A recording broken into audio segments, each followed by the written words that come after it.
This is for the players.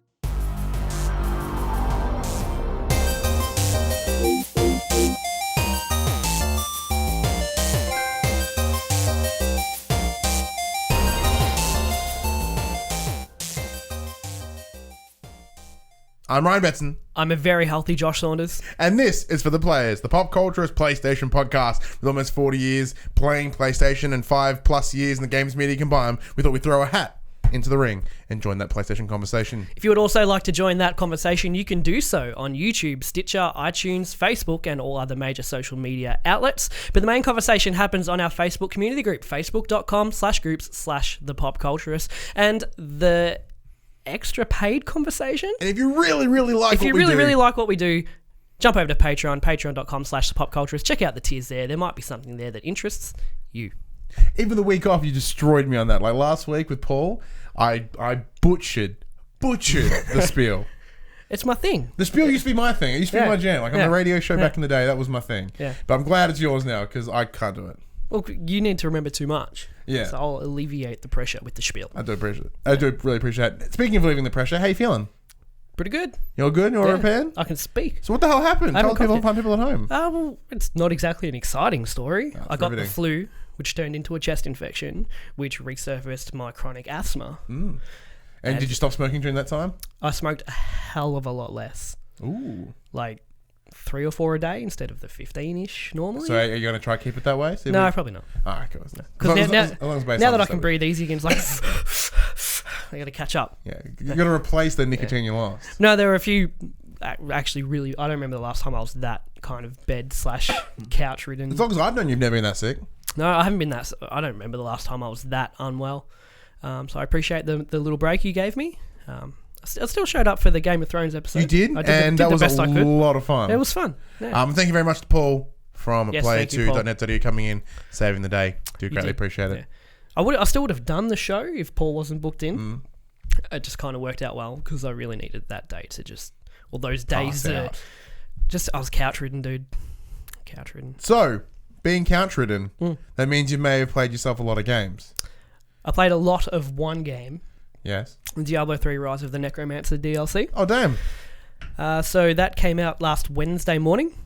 Dropped the kids at school, got home, put the download on, did my housework. Housework done, time to game. Probably played for about 20-25 hours over the course of 3 or 4 days. Pretty good. Yeah, it's still the Diablo 3 I remember, just with a cool new class, which happened to be my favourite class from Diablo 2. Now they didn't quite capture the essence of I was going to say, is it very similar to Diablo 2? It has the majority of the abilities carry over from Diablo 2. A lot of familiar names and a lot of familiar traits and everything like that. Diablo 3 is a different game. It plays completely differently. But it was enough fun to keep me going for 20-25 hours. Still enjoying it. They didn't add much else. You pay $20 for a new character, which seems a bit high. Is a lot, but I feel like I've got my money's worth so far. Well, that's the thing. If you've got 25 hours worth of it, it's like, yeah, that's probably pretty good. Yeah. No, I'm stoked. Wondering what they're going to do next. Are they going to keep kind of drip feeding new characters to brought back from Diablo 2, or are they going to kind of halt off and get up? Because Diablo 3 still has a lot of people playing it. Aren't they remastering Diablo 2? Like from front to back? Not what I've heard of. Was this announced like at BlizzCon like 3 years ago? I don't know. Maybe. I don't know. Other than that, I played some Roblox with my son. What's Roblox?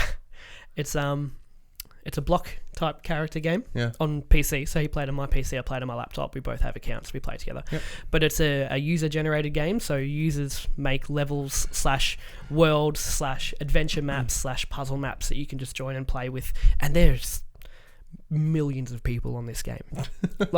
And it says if your accounts if you're over the age of 13 or under the age of 13. And playing with kids, I was playing with my son, but there's a chat as well, and it's pretty good filter. I haven't seen a single swear word in the chat, so that's good.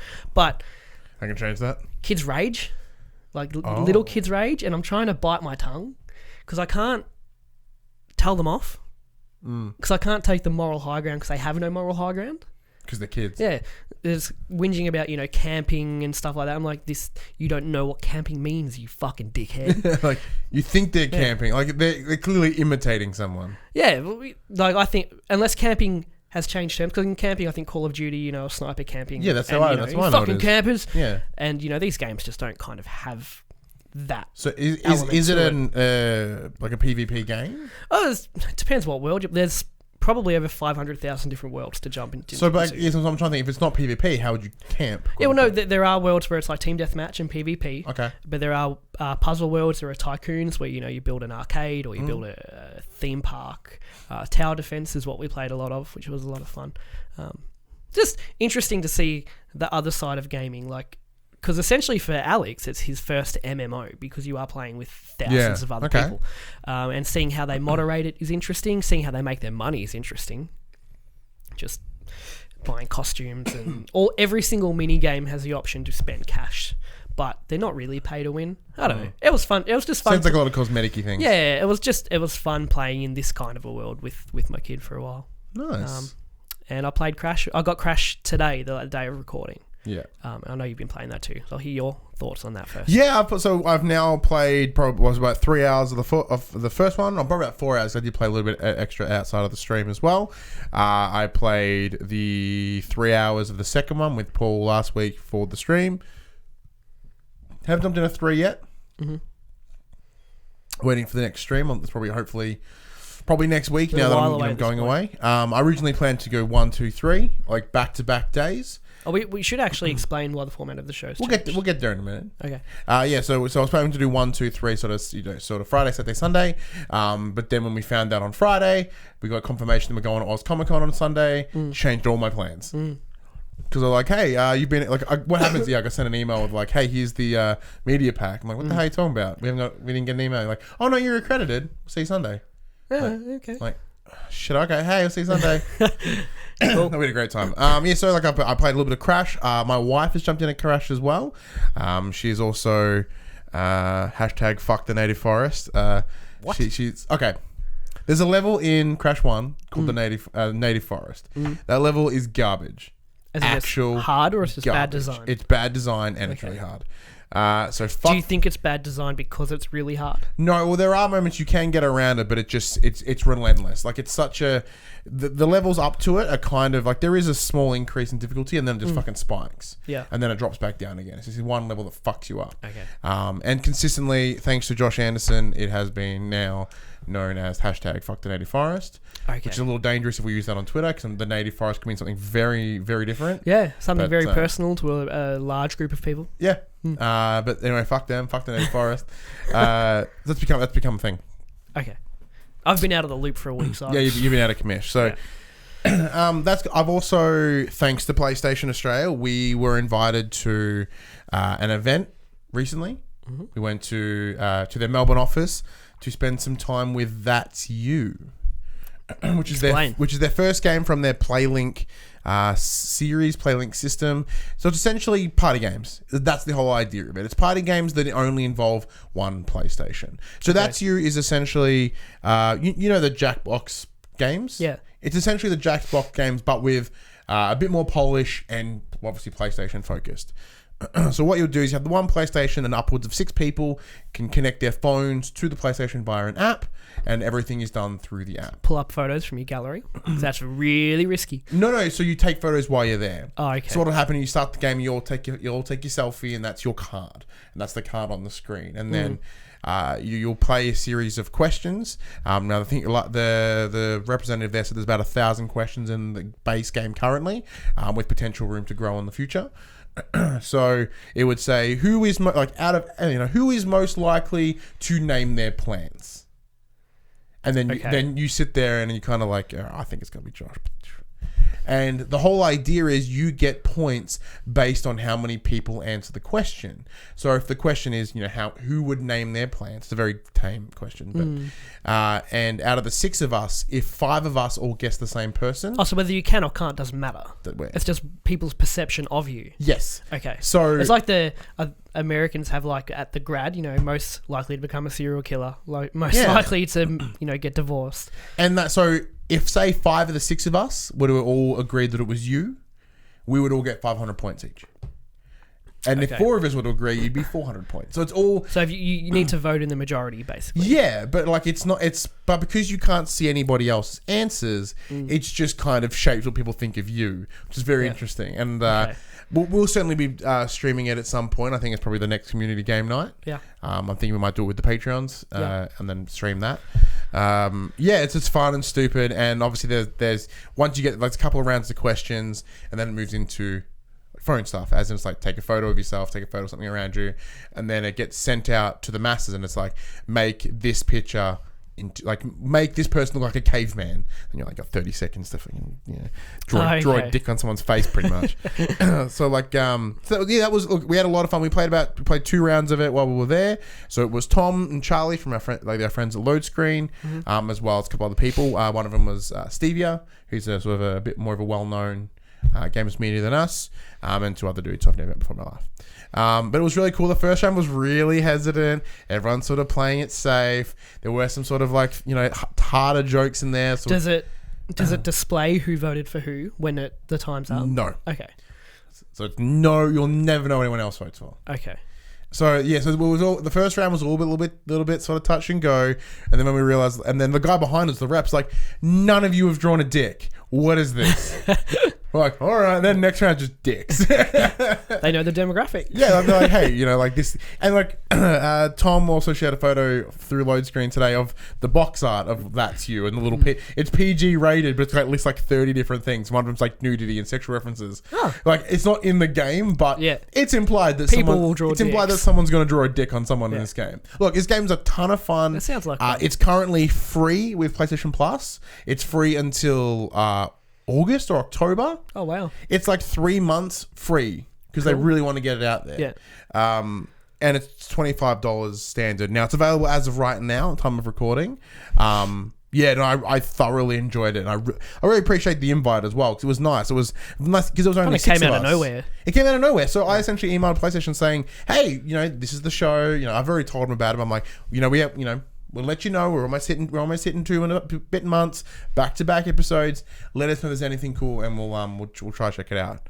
Like, hey, we have a thing in the next couple of days. I'm like, cool. All right, I'm gonna have a really busy weekend. Yeah. Well, because for me, obviously, it's school holidays now, so I couldn't go on the Monday. Yeah. But it sounds like fun. I look forward to playing it. Yeah, no. It's really good. I thoroughly enjoyed myself. And that's pretty much what I've been playing.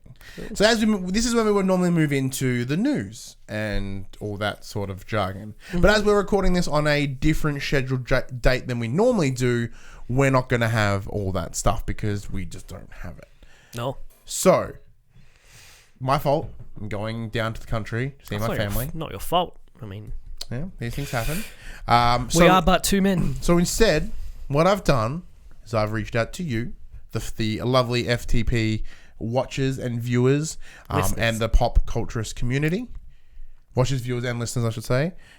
Just for some general questions. Like for our 10th episode, we thought let's just do nothing but community stuff. Yeah.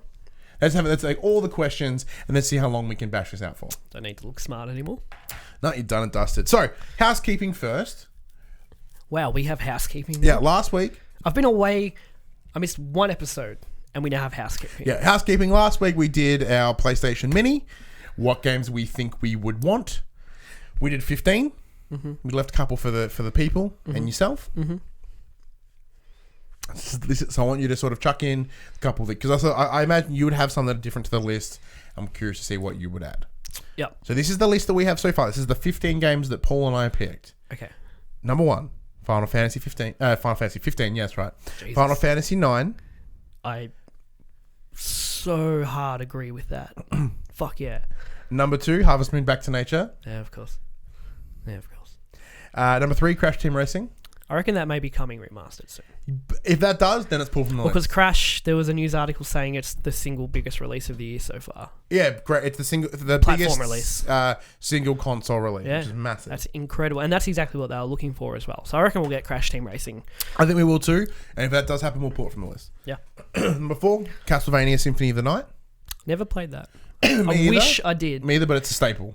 I know it has such this big cult following behind it, and so many games are modelled after it. Yeah, it's a genre-defining game. I think it's very That's why important they're called like Metroidvania kind of games. Which is Metroid and Castlevania. Yeah. Number 5 is Metal Gear Solid. Yeah. Come on. It's tentpole. I've never played one. I know it'd be really difficult for you to play it now. I know. But I'm just saying, like, it's a tentpole of the PlayStation. If they remastered it, on the other hand. Well, they did make a remaster for GameCube, but who the hell has a GameCube? Number 6 is Spyro. Do you have a GameCube? Yeah. I gotta hunt this down then. I'll get us a copy. I have a Super Nintendo, Nintendo 64, GameCube, Wii, and a Switch. I'm just missing the Wii U in there. Don't worry about it. Yes, number 6 was Spyro, until we hear of a potential remake. Yeah, I played a lot of Spyro as a kid. It controlled like asshole, but that's fine. Only when you go back to it that now. And Croc. Croc was the worst. No, Croc isn't. Croc's a no-go. Croc was the first game I played on PS1. Me too. No, it was probably like the second or third. It was. I still have it. It's on the shelf in the other room. Because Mum had just started seeing my stepdad, who I call Dad now. Like the first meetings are really kind of awkward. And he's like, "Hey, he's Croc." He's like, "Thanks, Dad." Josh Steve has a PS1. Do you want to play? I'm like, Mum, marry this dude. I think I was like 9 or 10. And she did. All for that PlayStation. All for so I could have a PlayStation growing up. But Croc was the Sharon. You done good. You done good, Sharon. Sharon. But Croc was the first game I ever played on PS1. Number 7 was Silent Hill. Mm-hmm. You don't get much better than that. No, OG Silent Hill is fantastic. Number 8 was a Paul pick with Suikoden 2. Never played it myself, but I hear it's fantastic. I think I did. I can't quite picture it though. Number 9 is Grand Theft Auto, the original. Ooh. Simply because I played it on the PlayStation. I know it was on PlayStation and PC, but I think that is a very important game. Yeah. To find out where this franchise began. Yeah, and I think I remember it being the first game I wasn't allowed to play. Yeah, same. I did eventually, of course. I think it didn't take long for me to kind of crack that, but it's I remember who sprites. exactly broke that. I wasn't allowed to play it. Then my friend at the time, who I've not seen in quite a number of years, Sean Danaher, was like, "Yeah, that's still recording." I don't know. Yeah, I took my glasses off. Never mind. Yeah, it's not flashing. Yeah. Number 10, another Paul pick. Shane Warne Cricket 99. Not my choice. Okay. But Joel was pretty stoked about it. We need variety, so there has to be a sports game. Has to be a sports game. We've got a racing game, we've got a sports game, you know what I mean? Okay, I'll give it a pass. Tony Hawk Pro Skater 2. Of course. Yeah. With easy. Complete, hopefully the rights would carry over for the music. Yeah, we'd have to fight for the rights if we got if we got Tony Hawk Pro Skater 2, either on that or remastered, if it doesn't have that soundtrack, don't even fucking do it. Kick it off, and we're putting in Dave Merritt. We're putting in Dave Merritt BMX. Yeah, freestyle BMX. Yeah. Done. Number 12, Legacy of Kain Soul Reaver. Oh, what does that ring a bell? Like, dude, it's cool little face mask thing. It's rad. Good game. Yeah. Of course, Tekken 3. Yeah. Tekken 3 is fantastic. Final Fantasy Tactics. I've never played. I've played Tactics. Have you? I love Tactics. Tactics is amazing. It's a game I've never played. Okay. No, Tactics is amazing. Awesome. Yeah. And Breath of Fire 4, which is a JRPG that I played when I was growing up, and I lost my life to that game. That and Harvest Moon. So define your childhood. No, my two. Yeah. Now, I also want to add Medieval to the list. I don't know why I didn't put it on there, so that's 16. That gives me 4? That gives you 4. I'm going to do this. Okay, Medieval. Okay, so I have 4 to add. Yep. Is that right? I would like to add Cooler World. What? Cooler World. What's Cooler World? The one where you're the ball on the map and the map rotates as No, that was like on my demo disc. So on the demo disc, I remember it was Tekken 3. Tekken 3, Medieval. Show you pictures for the nostalgia. There you go. And Cooler World. No. You remember Cooler World? What else was on? I think it was Ridge Racer. No. Yeah, maybe. Or Wipeout. Maybe Wipeout. Such a simple but infuriating puzzle game, but it was fantastic. What are you doing? I want to see what's on the demo 1 disc. Do you think that'll be easily findable? Content says, content on old PS1 demo discs. I don't know if you're able to find it though. Alright, what else you got on your list? Hogs of War. Damn, that's a good pick. I remember I picked up Hogs of War after I'd been playing Worms Armageddon. So to me, it was like a 3D Worms game. Very funny game. Look at it now, it looks like fucking shit. But at the time, it was great, and I think it would actually be a really fun game to have now. So you got Final Fantasy 9, but the Final Fantasy series is so integral to the early PlayStation days, so I'm going to put Final Fantasy 8 on there as well. Yep. Final Fantasy 7 is already getting a big remaster, and they're fucking it up already. So Hogs of War. Cooler World. Final Fantasy 8, or V111, if you want to be like that. Thank you very much. And more JRPGs, The Legend of Dragoon. I think I've mentioned this game before. This game was... Oh, and then the Ape Escape, because why not? So 20 plus 1. 20 plus 1. Yeah. Legend of Dragoon was a JRPG. The story was... There are these legendary Dragoon amulets, which turn you into like a dragon warrior. Mm-hmm. So obviously, being the heroes, you find the amulets, and then... Instead of having like a limit break like Final Fantasy, you could take on your Dragoon form. And the combat, and how in like JRPGs you hit attack and then you just like run up and hit with your sword and run back. It had like a combo attack kind of thing. So if you got a weapon, you ran up and you hit like a little square would go in, and you hit X at the right time, you get another attack. Yep. As you upgraded your weapons, you got an extra attack on all of that. So by the end of the game, you're doing like 9, 10, 11 button like combos and stuff. It really kept it. It made combat interesting. Okay. Like, you had to pay attention. You just keep mashing X. Like, you pay attention to timing and everything. Story was pretty good. I remember this game being fucking awesome. I'm sure if I went back to it now, it wouldn't be. But I remember this game as a very special place in my heart. I really, really liked this game. And it was a series that... The issue they had... I'm going to go on a little tangent here. The issue they had when they released Legend of Dragoon is they were trying to pitch it up against Final Fantasy 7. Like, this is the game that will kill Final Fantasy, and that was their marketing strategy. Yeah, and that shot in the foot. If they just put the game out, I think it would have been a lot more popular than it was, because it was a great game. But with that marketing strategy, they immediately soured a lot of people on it. But it was a fantastic game. I'm glad I got it. Beautiful. Well, that's the asking me out of the way. I just wanted to see what you wanted to add, and I think you've added some good lists. I think the PlayStation 1 Mini is now complete. I think it's a very strong and solid list. How much would you pay for this console? I don't know, but I haven't watched last week's episode. $20.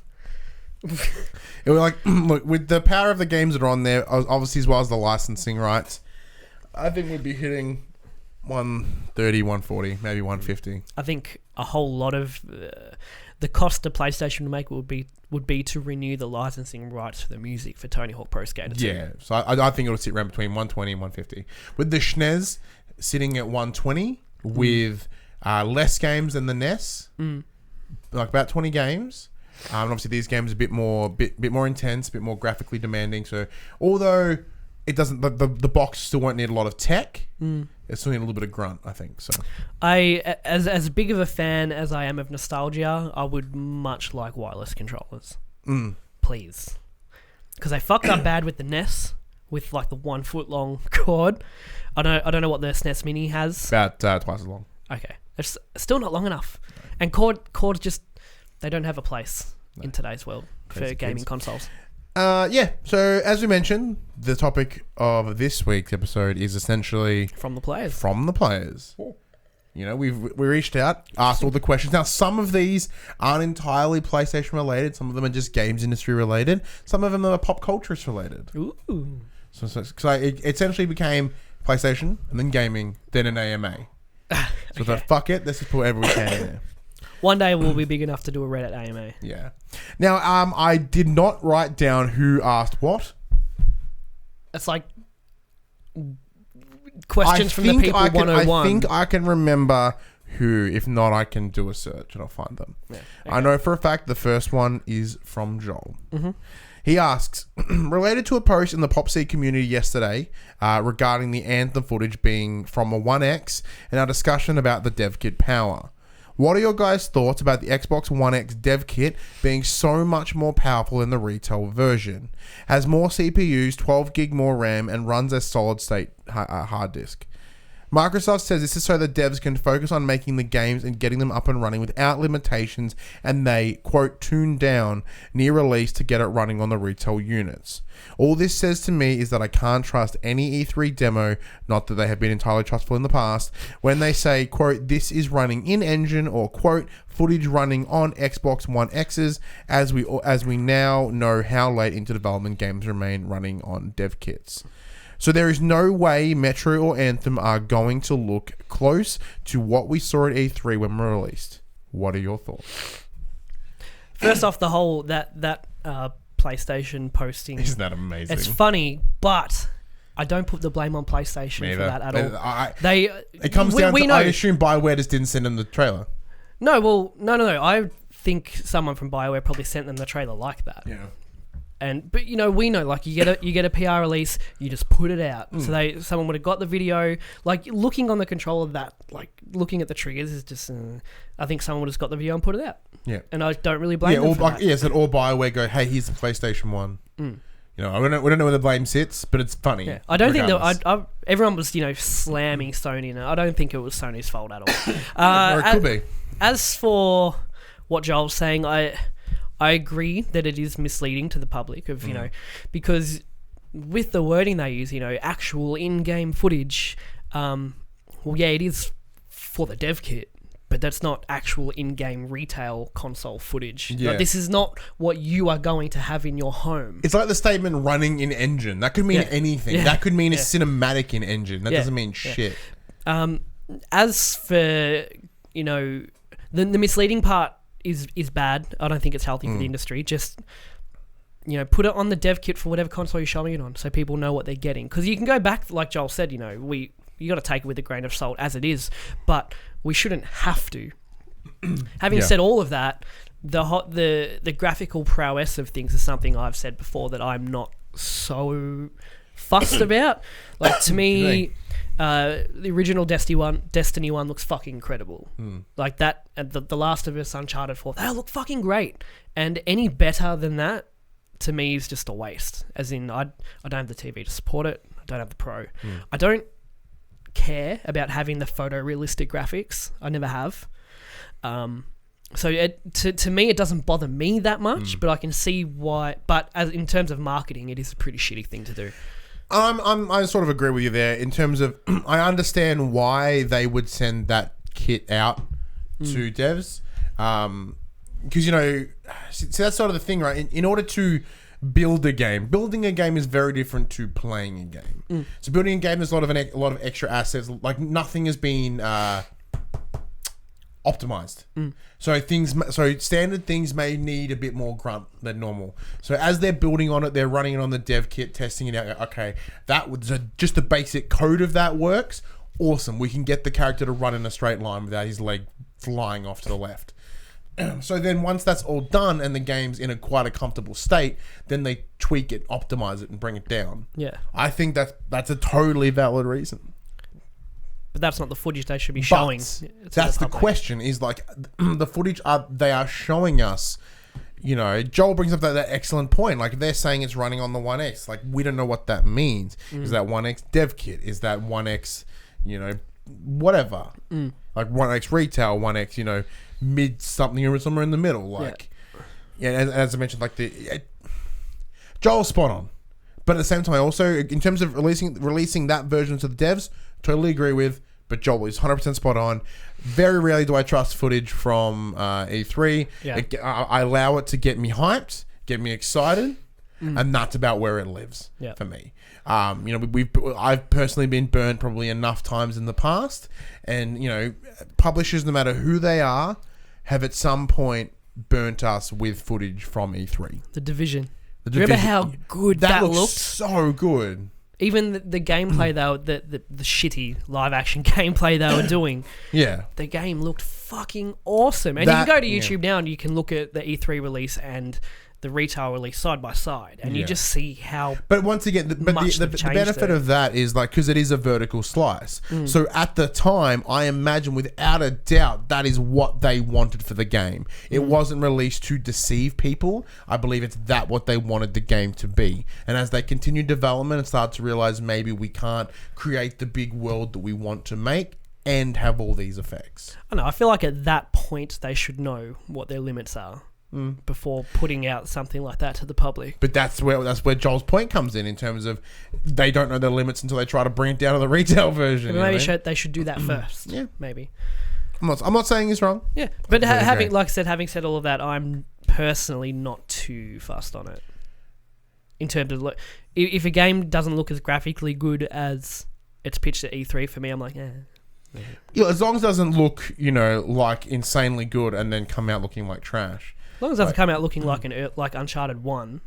Even Uncharted 1 were pretty solid. But I get at the time. Yeah. But if it came out looking like Uncharted 1 now, when you see Uncharted 4 graphics at E3, that's a problem. Yeah, like they're like, hey, we made a remake of Shadow of the Colossus and it looks exactly like PS2. It's like, no thanks. That's not very good. It doesn't though. It looks fucking awesome. It looks fantastic. Yeah. That's the point I'm trying to make. It was like, they're like, we're remaking Shadow of the Colossus. Whoa! It's the exact same graphics as the PS2. Like, what? Same assets too. Yeah. Next question comes from two different people. One of them was Reese, and I don't remember who the other one was. Was Crash... So it's essentially very similar questions. Was Crash, the N.Sane trilogy, successful enough already to possibly see Crash Team Racing or even a Spyro remake? And the second question was, following the Crash and N.Sane trilogy, what other PlayStation childhood classic do you want to see remastered, and why is it medieval? That was Tom. Yeah. I think we already discussed that with Crash, yes. Dude, it is sold out almost everywhere. Yeah, well, because I went to EB on Sunday to do the trade-in deal to get it. Yeah, 2 games, $20, whatever. Yeah. They didn't have it. And I said, okay, well, what about your 15 other stores within a 10-minute radius? No one had it. Wow. I was like, oh, fuck. Okay. I know. Sorry, it was Monday, and then to their credit, they got it posted to me from the warehouse. I got it 2 days later, so that's awesome. Yeah, because I know that Target in town was also out. I know JB was out. Like, that is awesome. That's such a massive testament to the game. I don't think there's been a game out this year where it was literally sold out in every shop. Outside of Breath of the Wild? Breath of the Wild didn't. It was close, if I remember right. I know Neo didn't, but that was more of a stocking issue, as in they did not print enough of that game. Yeah. They didn't think it would be as popular as it was. Yeah. Apparently, Persona had a lot of that problem as well. Okay. Obviously, we were not too bad. You pre-ordered it. We got a review copy, so we kind of dodged that bullet there. Same as Neo, so we don't have a representation of that one. But this is exactly what we needed from Crash. And I think it was an Activision rep who said, well, depending how it does, we might do more. Yeah, he's like, we may keep going if we hear good. Yeah. No, so yes, absolutely. And I think it's certainly performed. Does that mean Crash Team Racing? I think it's more likely than it was a week ago. Oh, for sure. And as for Medieval, I think I played it later, it doesn't quite have that. I remember playing it on that sweet demo disc. Yeah. I remember playing this as probably the first level. It was kind of average at the time. Playing it now, it doesn't look as sharp or as good as I remember. In my head, it was quite detailed. Not so much. But I'm sure it would be greatly appreciated by the people. See, Crash. Remastering Crash is still a fan service, but Crash had such a positive, widespread appeal that's remastering that is an easy decision. I don't know how they go with Spyro seeing as Skylanders now. Well, this is something I talked with Jess, one of our community members as well. Now, she's really involved with Skylanders for her son, Axe. So I used to be. He grew out of it, though. Yeah. Thankfully, it cost me so much money. I asked her, where does Spyro sit currently in Skylanders? Like, we know that he was the flagship for Skylanders and helped push units at the start. She's like, yes, slowly but surely he's being pushed to the side. Because they don't need him anymore to push the franchise. Yeah. Which to me means they're not going to waste. Like, they've not wasted Spyro even then. But it's like, I think there's a lot more work to make Spyro a today game than Crash is.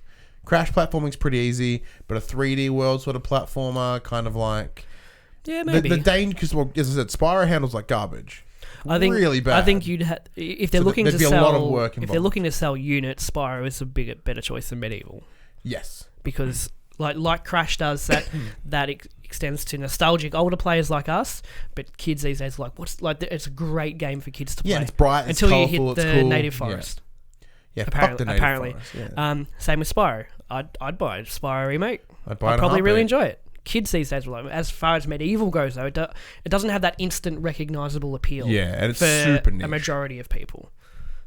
So I think their safe bet is Spyro. But yeah, I think we'll see more. I definitely think we'll see more after Crash. Maybe not for a while. I reckon we'll get an announcement soon enough. I would like to think PSX. I think that's too soon. No, even just not to like to say, hey, we're gonna do it, or just we're gonna do more. Or like depending on like where. I'm curious on whether Vicarious Visions and Activision must have known that Crash is going to be huge. Maybe not as huge as they expected. Like, so do you think maybe that they have already been working on Crash Team Racing? So at the end of the year, they might not give it a date, or PSX. They're like, you asked, Crash Team Racing, and it's coming in March. I don't think so. Oh, wouldn't that be amazing? I think E3 next year we'll get. We might get... We'll get Spyro next year, E3, I promise you. You promise? I'll make your predictions early this year. Yeah, getting ballsy as hell already. Next question comes from my buddy Reese. Will we ever see another Simpsons game? Or will it come in the form of a hit-and-run remake, as remake/nostalgia are the trend? All this love for Simpsons hit and run, and I've never played it. Simpsons Run is like GTA, but Simpsons. Yeah. It is awesome. So like as you can switch between characters, and as a result you get different vehicles depending on who you are. So if you're Homer, you get the pink car, the pink standard car they have, or you can then get the Homer, like the green monstrosity. If you're Otto, you're the boss. If you're Snake, you're his car. Like it's really kind of well done for what it is at the time. Yeah, PS2, yeah. So it's not so. Because they also did that crazy taxi version of Simpsons, which is really good as well. I think Simpsons has outlived its usefulness. Yeah, I don't think Simpsons is the moving property that it once was. No, not close. Futurama maybe. Futurama hit and run. So Futurama, like there is a Futurama game on PS2, and it plays alright. Yeah, I think I'm pretty sure I've got it. But Futurama has, because it kind of died before its time. Even though it came back, it's still like everyone has such a strong love for Futurama. Simpsons has 20, 30 seasons now. It's kind of death rattling. It's not death rattling because it's still going reasonably strong, but it's like public interest. I don't see a remake is very unlikely, and the new Simpsons game is very unlikely. Also. Yeah, I don't think it'll happen at all. Because I think the last Simpsons game, apart from Tapped Out on the mobiles, that was a big deal. That was a big deal. A lot of people played that game. I played the shit out of that game. Probably spent a lot of money in there. I think that before last console game would have been the Simpsons movie game on PS3. I never played it either. I thought I should have because I like the Simpsons, but I never picked it up. No. It's unlikely. No more Simpsons. To apologise, Reese. I know you do. I know you do love your Simpsons. He has Everything's Coming Up Millhouse tattooed on his arm. What? He also has Mr. Burns as the alien. Really? Yeah. That's awesome. Reese is fantastic. You've met Reese at my wedding. Now his partner, tall? the really tall guy. Yeah. His partner, Steph. When I first met her Facebook page her name was Seymour Butts. Yep. And she did it as a social experiment to sort of see what would happen. So like her birthday came around, everyone's responding, all these friends you have on Facebook that don't really know who you are. And they're all like, happy birthday, Seymour, blah, blah, blah, blah, blah. And it was just hysterical. Yep. And then so since I've known her as Seymour the entire time. So, okay. There's more Simpsons getting in there. Yeah. So I've known her as Seymour as long as I know. And Reese, surname is Montgomery. Like Montgomery Burns. Okay. These two were born to get together and born to do Simpsons. Cool. I want to see that those tattoos. That'd be cool. It's pretty damn awesome. I think he has the Millhouse tattoo. If not, there's a girl at work I think that has it. Okay. Someone I know has the Everything's Coming Up Millhouse tattoo, and I'm like, you're fucking amazing. Let's see. This came from Paul. What PlayStation generation is the best? The best how, as in what you believe is the best generation of PlayStation. 1. Really? That's what started it all for me, man. And all my fondest memories, when I think back to my gaming history, it always goes back to me playing the PS1. Always. Yeah. There are snippets of, the SNES and the 64 and all that, but I think to the PS2 era, all I really remember from that is playing Final Fantasy X and being okay with it. Yeah. 3, same thing. It was good. It was good games. But no, 1 for me is always the best era. Because if 1 didn't do well, we wouldn't have the 4 that we have today. I feel like it's a cop-out to say 4 now, because it's the current generation. Yeah. And, what's fresh is best. So yeah. What's the rule with Barney? New is always better. Yeah, that. More Simpsons. How I Met Your Mother, yeah. But no, 1 for me. 1 is my most fondest PlayStation generation. It's tough for me because each of them have... It's tough. Each of them have their own different memories for me. My PlayStation 1, I remember getting it for my 9th or 10th birthday or whatever. I remember almost all the games I played on it because the benefit was I'm sorry, PlayStation. It was a chipped version, so I was... my PS1 was chipped to fucking hell. Yeah. So my dad had this guy who lived around the corner from us named Paul. And every week he'd send us an updated list of what he can get. He had every PS1 game and we'd pay $10 for it. Except for the multi-disc games like Final Fantasy, it's $10 a disc. Oof. So it cost me $40 for So what we used to do is we didn't pay anyone. We would go hire games. Like my buddy Nick and I, we would go and hire a ton of games. We'd burn them. We'd play them. Yeah. So because I remember in order for it to burn properly, we had to run at the lowest setting, the lowest speed. Otherwise, it would crap out. Okay. So we had to go and it would take 8 hours. So all right, you burn and we'll play whatever this one is. And then swap them around. Yeah. So we had a monster collection of games that we would always swap between. It's just sort of that's where I got my first tastes of PlayStation. My PS2 was one of the first consoles that I paid for on my own. I did get help from my parents for that one because I distinctly remember them giving me some. I remember picking it up on Boxing Day from Big W in Morwell. I had a lot of memories, but with the PS2, but not as strong memories. But the PS3, I loved my PS3. My PS3 was amazing because it was the first console that I bought entirely myself. It was yours. As in every dollar that was spent on that PS3 came from me. I remember it was the Metal Gear Solid 4... Metal Gear Solid 4... 40 gig console. Yeah, it was backwards compatible one? No, it's the standard one because that was $1,000. Yeah. It was $800 and I did it over 8 weeks, $100 a week from my pay. Yeah. When I was working, I remember when I picked it up because this is when I was at uni. So I picked it up from Melbourne Central EB Games. Fuck yeah! Went to the pub, got some beers, went home. I oddly remember what I was eating, because there's a certain smell. Because my dad made this nice salmon with rice. Whenever I smell that, I think of me playing Metal Gear Solid 3. Metal Gear Solid 4 at the place we lived at in Elwood. Okay. I get instant memory flashbacks to that PS3. Yeah. And then obviously PS3 when we first started getting into online, and I would spend hours and hours and hours playing online games with all my buddies. So for me... DCUO, that's probably a big one as well. It's burned into that TV. I think my answer is PS3. Okay. Simply because of how distinct those memories are, and the fact that it gave me... I played that game... that PS3 right there. I played that until it fucking burnt out. Literally. My PS2 still works. My PS1 still works. I played that till it exploded. That's not healthy. No. I have the backwards compatible PS3 at home. Never used it. For backwards compatibility. Yeah. Never touched it. I'm curious to see how it runs, because I was going to say I was thinking about streaming some PS2 games. I have no idea how it's going to look. Maybe the PS3. No, we can try it. We can try. Yes, the answer is PS3 for me. PS1. I forget who asked this question. I think it was Ben Baird. He says, any games that are coming out this year that you think will blow 2017 out of the water? Blow out of the water? As in, that'll be there's a game that hasn't come out yet that'll just fucking destroy. No. I think those games have already came out this year. I'm in the same boat as you. I think we had an incredibly strong start of the year. Like, the end of the year does look to be mostly third parties, and I don't think a third party game will have that much punch. No, well, not even just from PlayStation, but, Breath of the Wild was the start of the year. Horizon was 2 days after that. To a lesser but more extent, Persona 5 as well has had that kind of effect on the industry as a whole.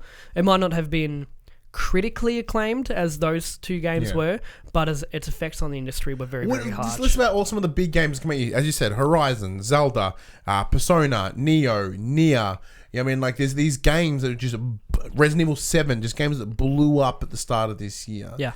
Now, what we've done, we've had a look at what's coming out for the rest of the year, because we've tried to forecast what we want to do and what we want to cover. And as of right now, at least for the next 2 months is pretty fucking quiet.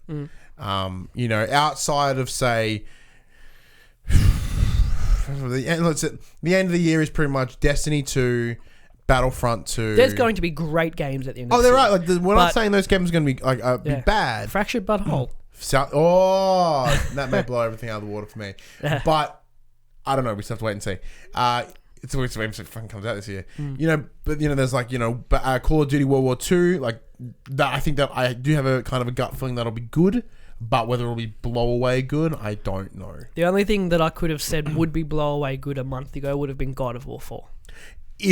But it's coming out no longer coming out this year. I think the games of the year that blow you away and blow the industry away have already come out this year. Yeah, everything is shift. This is something that we're seeing in the games industry as a whole. So rather than back end, loading the back end of the year Christmas, they decided just distributing it as willy nilly as they feel. So the first 6 months have been fucking mental. Mario Kart 8, not a new game, but it's fucking sold a lot, and a lot of people really like that game. But Nintendo don't Splatoon 2 isn't going to do that. No. And I don't think Mario Odyssey might do okay, because we got Assassin's Creed coming out in October. We've got Wolfenstein 2. That may be a sleeper hit like the original. Yeah. Who knows? Yeah. Until we play these games, we don't know. But I feel like that category of games you're talking about has already hit. Yeah. But don't get me wrong, I would love to have another one. I am 100%. I'm 100% open to that changing. Because if I can find a game that just destroys me, last year, I think I'm pretty sure my game of the year was going to be Uncharted until I played Stardew Valley. Well, yeah, Horizon I loved, and I platinumed it. And we're going to get Horizon expansion at the end of the year as well. But no, the game personally for me that's done that this year is Persona 5. It's exactly the kind of game I think I needed at that time, and it just for any game to come out this year and top that for me as a whole experience from start to finish, it's going to take a lot, and I don't think the rest of the year has it in it. So this is where we're sitting into the not so PlayStation-y but more sort of general ones. This is from Ben as well. Can we make really bad live action retro game videos? He'll help. Sure. What do you mean, like our Resident Evil and For Honor? Yeah, but sort of dumb and stupid retro games. Like what? I need examples to picture. That's all I got. I don't know. I think he didn't really pitch anything. He's just like, hey, can we do this? And I think we could. We can certainly do anything. I'm down to film dumb shit all the time. Yeah. What did we have planned for the next one? We had something. Well, the big next one that we've already planned in advance is obviously God of War. Yeah, and I've got 9 months to get in shape. You've got 9 months to get in shape and grow a sweet beard. Yeah. Well, his beard's not that long. No. Well, not that long. New credit, but it's not that long. And then quick look at our wall to see what things we have up here. Although, he is fucking ripped. So I need to kind of get on with that. Yeah. Or I could just be like Kratos after the adventure, who's let himself go a little bit. Yeah. And Dylan's obviously going to be like a Minotaur or something. Oh, yeah. No, I'll just be there. Yeah. I'll play your son. But just tall. Yeah, no, I'm keen. I'm always keen to film dumb shit. Send us some examples if you can. Yeah, what would you, or viewers and listeners like? What would you like us to make? We're down to make some dumb shit. Justice League not having Martian Manhunter. What the hell's up with that? Look, we're not quite ready for aliens outside of Superman. He is an alien. Yeah, that's the point. Because he looks like us. We're not quite there yet. I don't give a fuck. I hate that character. Really? Yeah. You're not a big fan of John Johns? Not a fan of John Johns. It is John Johns, right? Yeah. Yeah. John Jones. No, that's the MMA fighter. No, like watching. I remember. Oh no, start of this year or late last year, I rewatched Justice League Unlimited. He's just annoying. He just doesn't fucking do anything. He's just always the one in trouble, one that needs help. I mean, he helps sometimes, but he's shit. He's a shit character, and he shouldn't be in the DCUO. Boom. DCEU movies. Yeah, DC DC film. movies. Sorry, I don't have any attachment to him. Yeah. I haven't put any effort in, but I don't. I think he'd be a care. very, very difficult character to just animate in general. Like, he rocks up in Supergirl, but he looks weird as shit, so... Yeah, he looks like a buff alien Mr. Burns. Just to tie it back to that. No, I see that. Yeah, I don't know. I don't think he'd fit with that theme. The theme that the DC because they are trying to do that more grounded thing, so I think it'd be very interesting, like grounded in some ways. I know Superman is an alien by every definition, but he's a humanoid alien. I guess John Jones is too, but he's like a shape-shifting kind of. He's so a different kind of alien. For all we know, the Martian Manhunter's already been in the movies. So Zack Snyder loves to do that shit. He's like, that guy over there. Yeah, that was Jimmy Olsen. He's dead now. Yeah. Spoilers. Oh, well, they said it. He did say he was Jimmy Olsen at the start. No, but the point I'm making is like, hey, we're going to put Jimmy Olsen, one of the beloved characters of Superman franchise. Superman's best friend. Guess what? He's dead now. He had 30 seconds of screen time and 4 lines. No, sorry, I'm not a fan of that character at all. Me either. Like, next up. Well, sorry, and the fact that he's not in Injustice. Yes. At all. Yes. Like the fighting games means DC probably. He's in the first one. Is he? Yeah, he's a special character. No. Well, he didn't make the cut for the second one because he's shit. Yeah, suck it. Sorry if you really like that character. I just don't. You know, yeah, he's in the Ultimate Edition, so he would have been on the DLC because I gave you the PS3 version. Who would pay for the? Next question. How do you think Channing Tatum will go as Gambit? Now, if we ever find out, if we ever see it, that movie is so dead. If Channing Tatum is going to play anything in any superhero movie, he should be Shazam. He should be Billy Batson. Damn right he should be. He has that adorable... He's that boyish charm. Goofy, which Billy Batson is... Shazam is, and he could physically stand next to The Rock and not look small. And look imposing. Yeah. Yeah. And he's got the perfect haircut for it as well. Yeah. Channing Tatum, as he is right now, would make a great Shazam. Fuck yeah. I hope he doesn't do I'd hope Gambit never fucking happens. Because as far as I know, they haven't found a Shazam for the Shazam movie. No, as far as... The Rock's been slated as Black Adam for like 2 years now. Yeah, and that I am sort of concerned that movie may be going away as well. I hope it doesn't.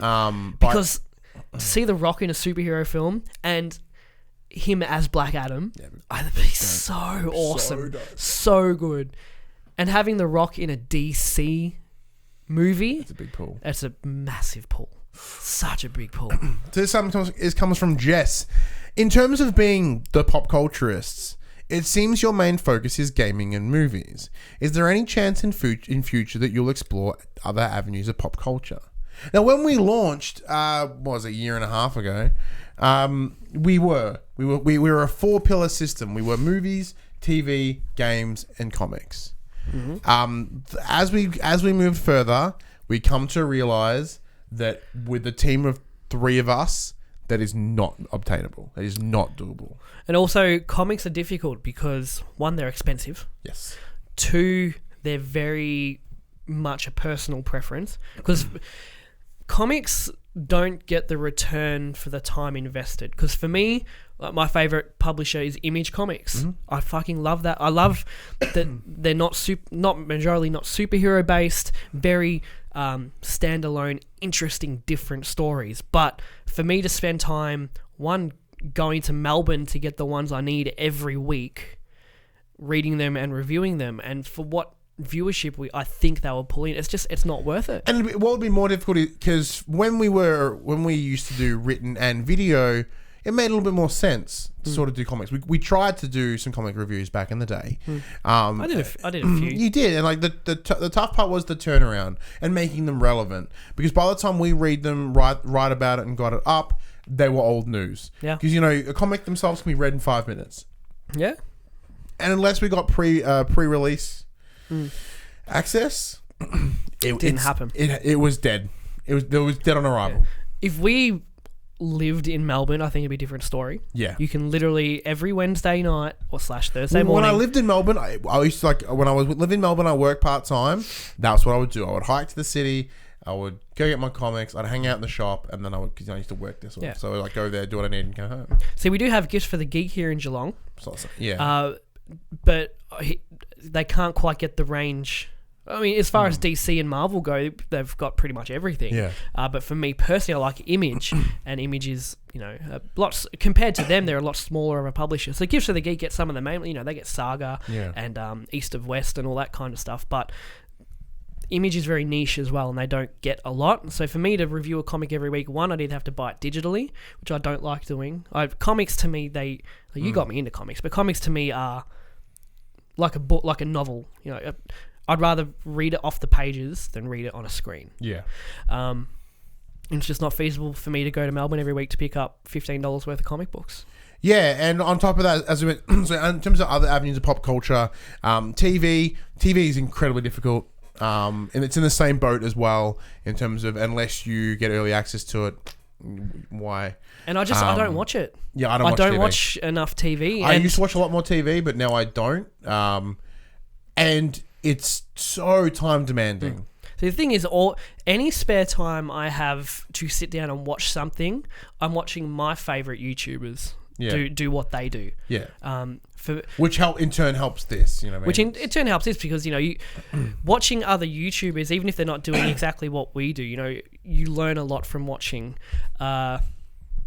So that's my TV time is YouTube time. Unless, obviously Game of Thrones will be an exception. Unless there's something groundbreaking. We'll cover Game of Thrones. I fucking oath we will. But unless there's something groundbreaking, I'm not going to watch it. Yeah. Not when it's relevant, at least. I'll pick it up when a full season. I don't watch seasons. I don't wait. I don't hang out every week for a new episode. I used to. But now I'd rather just wait for the whole season to be on a Blu-ray, and I'll just go buy the Blu-ray. Yeah. In terms of other pop culture like anime and that sort of stuff, you like anime, but not to an extent. To an extent that you would think that we would be. We would have any valid. It's same thing with TV. Is it same with anime? It's very rare. It's very rare that I'll sit down and watch something. Yeah. Especially something new. I have my old classics that I love to watch, and when their new seasons come out, I'll jump along. Attack on Titan season 2. I'm waiting for the English dub version. But if you want anime content, go to annie-game.com. That's Joel's website. Yeah, that's all over PopC community member Joel. Yeah, he's got all the anime stuff you want. Yeah. So he's getting some behind the scenes stuff too. Yeah, he's doing well. Yeah, he's doing really well. He's kicked off about a month ago. And he's kicking it already. Fantastic. So yeah, if you do want some anime content, head over to Joel's website, Annie-Game. And look, the short answer is when it comes to why we cover games and movies, there's 2 reasons. 1, we know games. 2, Dylan knows movies, and we love movies. And we don't get to take advantage of that enough. No, we don't. It is hard. It's very difficult once again because it comes down to the early access thing with movies, which we do get invites to premieres. We do, and that's the other thing as well. The reason we cover games predominantly is because that's where that's what we have access to. Yeah. We are lucky enough to be in a place where we have friends and connections with a bunch of PR companies and distributors here in Australia. So that's where we sit primarily. That's the only reason, Well, not the only reason, but it's part of the reason. And as far as movie premieres go, they're normally on a Tuesday evening in Melbourne. Tuesday or a Wednesday evening, and we all work full time. So, you study full time now, I should say. So we're doing things. Now, if this was our primary job, fuck yeah, who knows what we would cover if this was our primary job? We would go to movies, we'd go to events, we do all the things, everything. The thing with movies though, movies is easy because reading cinema is 5 minutes around the corner. Yes, we would go see a movie in advanced screening and then come back and talk about it for 40 minutes. It's done. And get a review out on release day. It's easy. Yeah, that's a good churn. TV and comics just require too much time that we don't have in the current state. Now, you said as we grow and do more and more, it's certainly an option. I would love to get back into comics and to do comics properly. Dude, I've not been to the comic shop in about 6 months. My order is probably huge. I really hope the Fac You need to contact Fac. I assume that he's he stopped. Yeah, probably. Yeah, I assume he's gone. No, I haven't seen him in 4 months. It's fine. But yeah, that's why. I guess you could say it is a stretch goal for us, an unofficial stretch goal. Yeah, like, well, obviously the stretch goal for us is to be able to have this subsidized part of our work, so that we can work less and focus more on this. That'll give us that more free time to do those things. But that's the other thing, the other difficult part, because there is the three of us. There would need to be enough money to come in to partially pay for all three of us. Yeah, and that, like, because it would be kind of unfair if there was enough money to help me take less shifts. You know what I mean? Like that would be great for me, and seeing as I do most of the back end work for this anyway, that'd be awesome. But that's unfair, and we're a democracy here. That's a behind the scenes discussion we should have at some point. But yeah, it'll take a while for us to get even to a level of money that would make that feasible. But then this question is going a long time, but it's also, do we want to? Like, as for the TV thing, I don't want to. I think it's not if it became something that we could sit down together and watch a series, like, that would be more. I think that would be better. Thing is, games and movies, like, I don't play games and watch movies for this. I play games and watch movies because that's me, and that's what I enjoy, and that's just part of my lifestyle. Watching TV is not. Comics used to be, but at the moment it's not, and I don't want to force that, because then it becomes a quote-unquote job and a work, and you just can end up hating it. Yeah. The whole thing with this was to just cover what we want to cover. Yeah. Because that gives you that genuine response. That was one of the rules. It was sort of like rules. It was like, we cover what we want to cover, and with that comes the better content because we care. Yeah. And because it's something that we're passionate about. Doesn't mean we're always happy with what we cover. No. We've shat on a lot of things. Like Dylan, right? When Dylan gets the free reign of movie, he's the happiest he's ever been. Yeah. And, like, we're trying to look at things to do something with him. Which I pitched him the idea again today. Like, can we do a For the Players, but with him solely on movies? Yeah. We're trying to work out whether that is a viable option, whether it's something that we can do. Whether there's enough weekly content. Yeah, whether there's enough weekly content. With when would we film it? And there's a lot of balancing involved. Yeah. Next question. But thank you for the question. That's good question. A lot of inside baseball there about pop culturists. I don't remember who asked this one. If you could play, this came from Dave. If you could only play one game for the next 12 months exclusively, which one would it be and why? World of Warcraft. Oh damn, that's pretty easy. There's unlimited things to do in that game. The game has been out since 2004. You got 13 years worth of content and expansions. You have, I think, 12 classes now. And the thing is that the game never stagnates. There's still, I think, 7 million plus people playing it, and every few months there's a new patch that adds a new raid that pushes the bar higher, and then they do that 3 or 4 times, and then the new expansion's out. That game never stagnates. I guess to clarify with the question though, play the game in its current state, or do you still get to play that game and take advantage of future patches and expansions too? Yeah. But even in its current state, I'd still play WoW for the next year. That would be the only game that I currently own that I could just play that, because everything else I could see going like, oh, I've had enough of this. The only reason I stopped playing WoW is because I don't have the time to commit to it to play on that level. Whereas if it was the only game I had for a year, then I absolutely would. I don't have an answer because I don't play games that long. But you could. This is your opportunity to. But I don't know what it would be. Play WoW with me.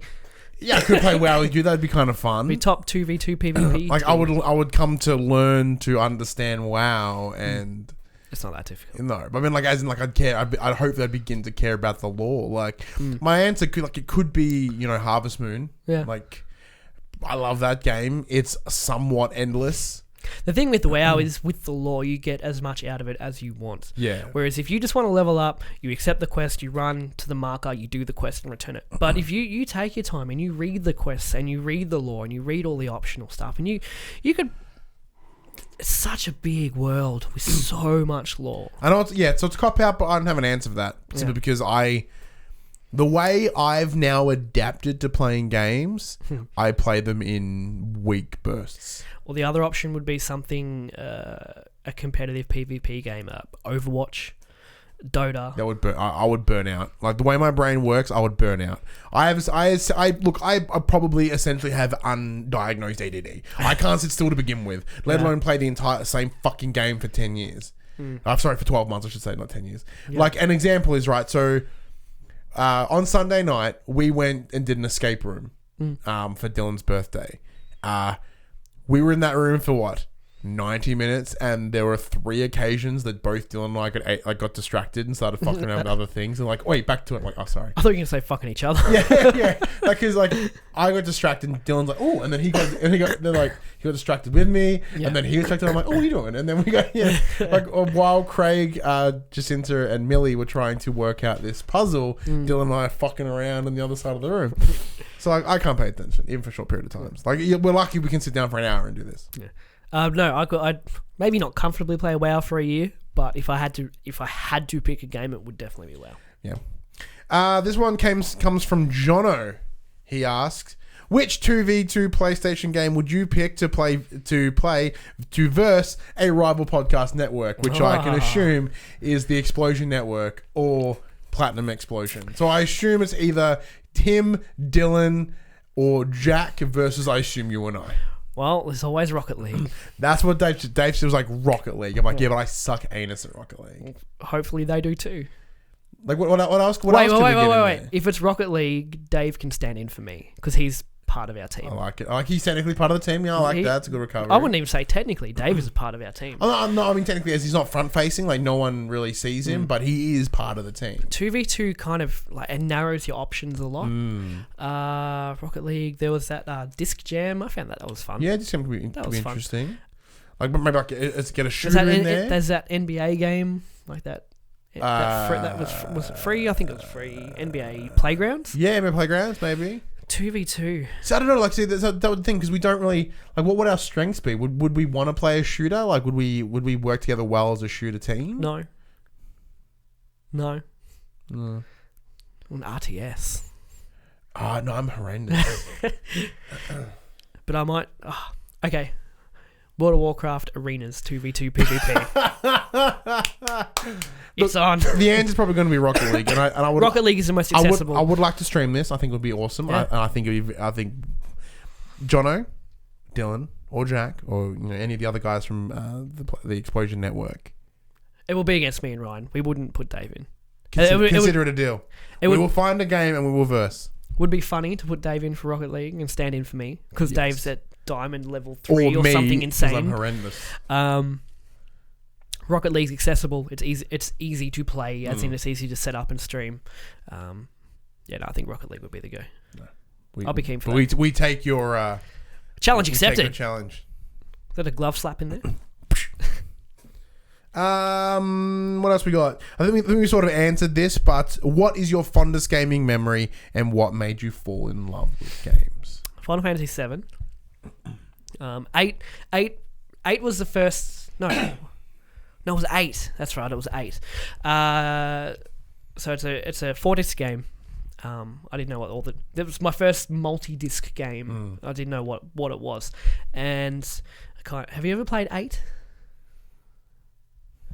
Keep talking. So you start out on this small island in your garden, which is your university, like Balam Garden, and you play the game for a bit.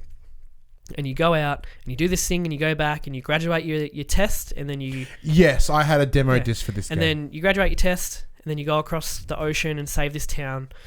And it was just the point where I realised this world is fucking huge and this game is huge. It was the first kind of game I played that had that big fantasy open world, if you know what I mean.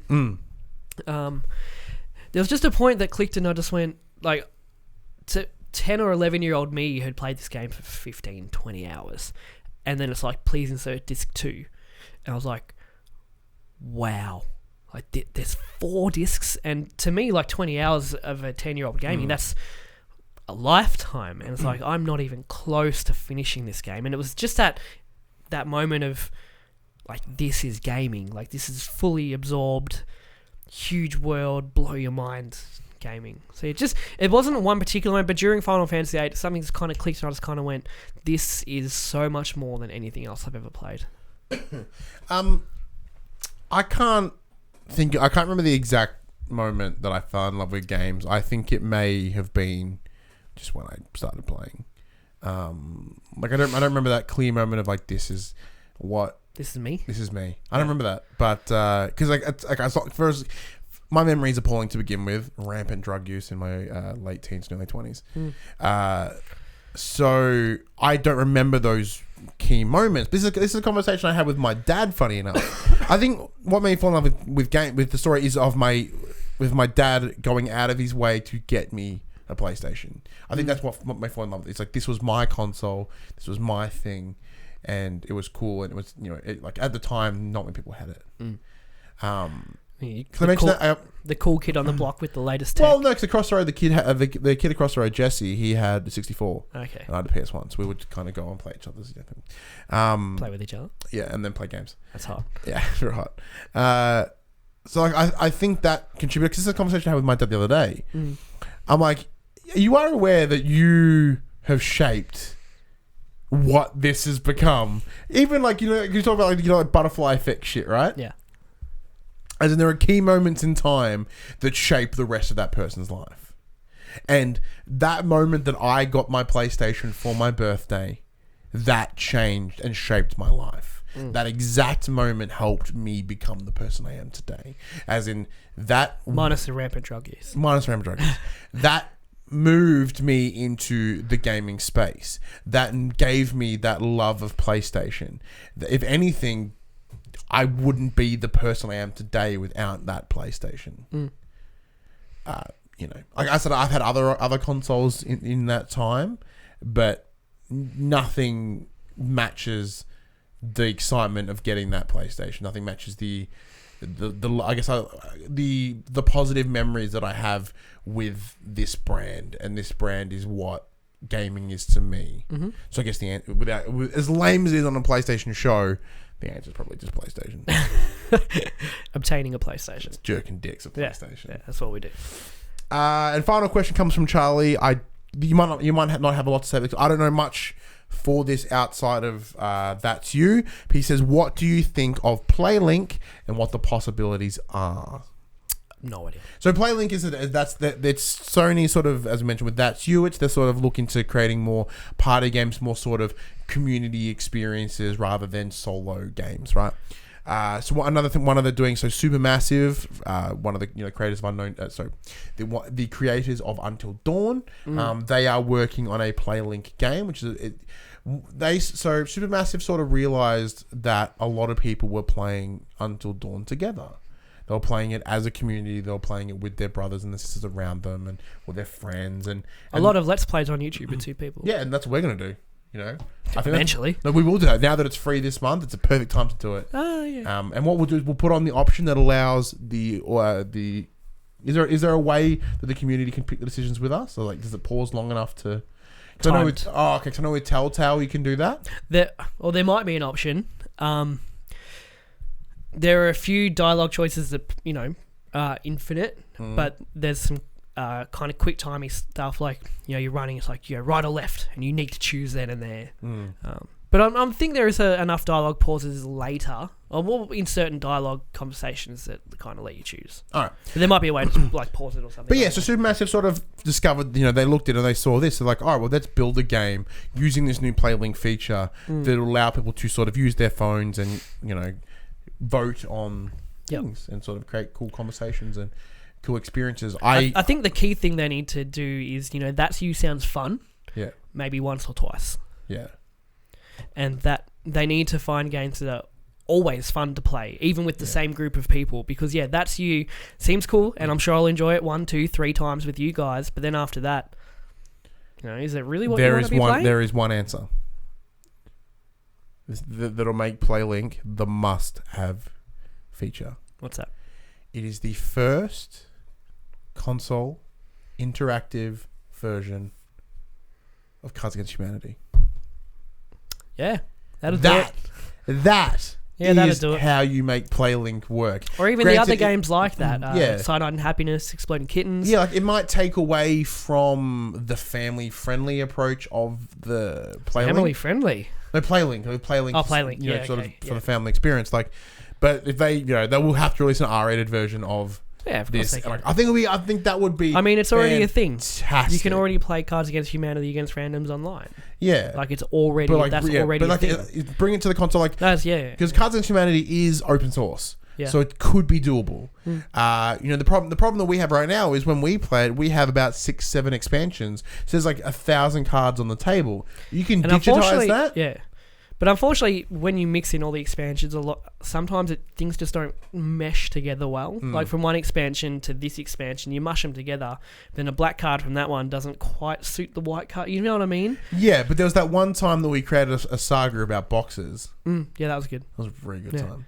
But that's all our questions. So thank you very much to everyone that did contribute to the questions. That we got quite a long episode out of it. Yeah, we did. Yeah, it was I really thought I'd good. be home by now, actually. Yeah, I could probably go to bed. Got works in the morning. Yeah. So I was really impressed with that. Thank you for participating in that conversation. If you wish to participate in many more, you can on YouTube, iTunes, Stitcher, Facebook, and all other major social media outlets. But the main conversation happens on our Facebook community page, facebook.com/groups/thepopculturist. But if you really, really like what we do, jump into the Patreon conversation at patreon.com/thepopculturist. Check out the tiers there. There might be something there that interests you. I'm Ryan Betson. I'm Josh Saunders. And that was for the players.